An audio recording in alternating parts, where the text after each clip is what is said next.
Regarde. Ici, tout commence par une fissure, minuscule, presque invisible, un craquement dans la pierre, une brèche dans la roche, un éclat d'ombre qui se glisse dans la lumière. Là, sous tes yeux, une herbe fine se tord dans le vent, persistante, obstinée, s'enracinant dans ce qui semblait stérile.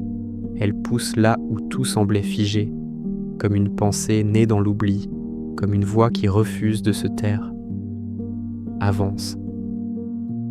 Les gouttes de pluie creusent les murs de calcaire petit à petit, sans bruit, comme une idée qui s'infiltre dans les esprits endormis.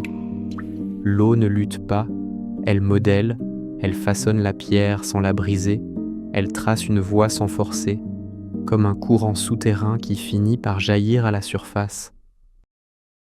Lève les yeux.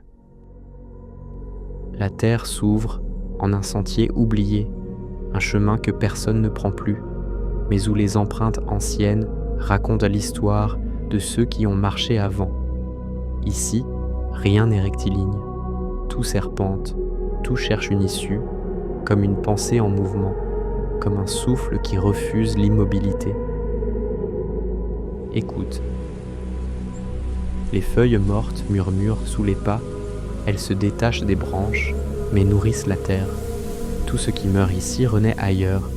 Les cendres deviennent racines.